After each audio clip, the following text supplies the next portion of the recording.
சகோதரர் பக்தசிங் அவர்களின் ஊழியத்திலிருந்து விடாய் துணிக்கேற்ற வார்த்தைகள். ஏப்ரல் மாதம் 2ஆம் தேதி. கர்த்தரை நம்புகிறவர்கள் என்றென்றைக்கும் அசையாமல் நிலைத்திருக்கும் சியோன் பர்வதத்தைப் போல் இருப்பார்கள்.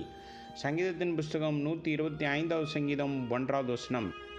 இஸ்ரவேல் புத்திரர் யெகோவாவின் பண்டிகைகளை கொண்டாட ஜெருசலேமுக்கு போய் அங்கு சுற்றியிருந்த மலைகளில் ஏற வேண்டியதாக இருந்தது. அப்பொழுது தேவன் ஆபிரகாம், ஈசாக்கு, யாக்கோபு என்ற அவர்களுடைய முற்பிதாக்களுக்கு கொடுத்த வாக்குத்தத்தங்கள் அனைத்தையும் நினைவு கூர்ந்தனர்.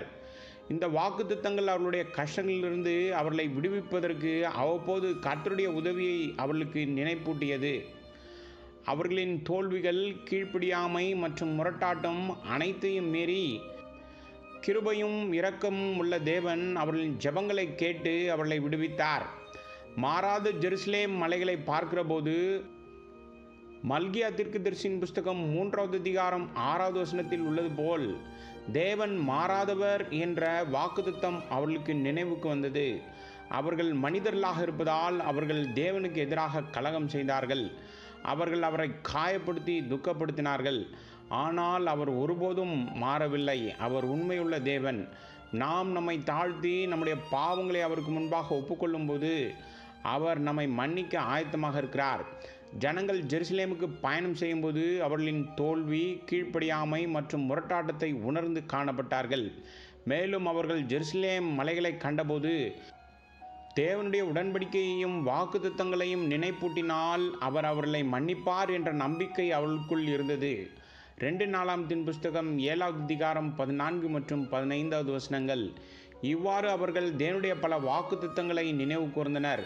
ஜெருசலேமை சுற்றியிருந்த மலைகளை கண்டு அவர்கள் புதிய நம்பிக்கையையும் பெற்றார்கள். அவர்கள் செய்த பாவங்களாலும் கீழ்ப்படியாமையாலும் தங்கள் சக்தியையும் நம்பிக்கையும் இழந்துவிட்டனர் என்பதை அவர்கள் அறிந்திருந்தார்கள். ஆனால் அவர் அன்பான மற்றும் இரக்கமுள்ள தேவன் என்பதை அவர்கள் நினைத்திருந்தார்கள். அவர்கள் அவரை விசுவாசித்தால் அவர் அவர்களிடம் திரும்புவார். ஆபிரகாம், ஈசாக்கு, யாக்கோபு மற்றும் அவர்களது முற்பிதாக்களுக்கு தேவன் வாக்குத்தத்தம் அளித்த அனைத்தையும் நிச்சயமாக நிறைவேறும் என்ற எளிய நம்பிக்கை மற்றும் விசுவாசத்தோடு அவர்கள் முழு இருதயத்தோடு அவரிடம் வரவேண்டியது அவசியமாய் காணப்பட்டது. இதனால் தான் அவர்கள் மீண்டும் மீண்டுமாக ஒரு தேசமாக தேவனிடம் திரும்பிய போது அவர்கள் ஏராளமாக ஆசீர்வதிக்கப்பட்டார்கள். அவர்கள் தங்கள் பாவம் மற்றும் கீழ்ப்படியாமையின் காரணமாக சிதறி துன்புறுத்தப்பட்டு தண்டிக்கப்பட்டனர். ஆனால் அவர்கள் தங்களை தாழ்த்தி கொண்டபோது தேவன் திரும்பி வர அவர்களுக்கு உதவினார், அவர்களை ஆசீர்வதித்தார். நீங்கள் உண்மையான விசுவாசத்தோடு தேவனை அழைத்தால் கிருபையும் அன்பும் உள்ள தேவன் உங்களை வெறுமையாக விட்டுவிட மாட்டார். 1 யோவான் 1வது அதிகாரம் 9வது வசனத்தில் நாம் வாசிக்கிறது போல நம்முடைய பாவங்களை நாம் அறிக்கையிட்டால் பாவங்களை நமக்கு மன்னித்து எல்லா அநியாயத்தையும் நீக்கி நம்மை சுத்திகரிப்பதற்கு அவர் உண்மையும் நீதி உள்ளவருமாய் இருக்கிறார் என்று நாம் பார்க்கிறோம். நீங்கள் அவரை மிகவும் துக்கப்படுத்தி இருக்கலாம்.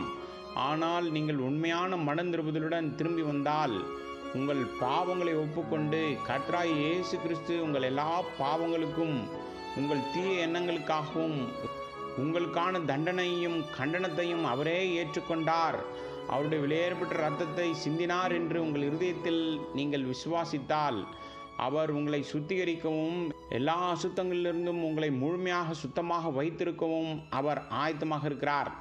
நீங்கள் விசுவாசிக்கும் அந்த நொடியே மன்னிக்கப்படுவீர்கள்.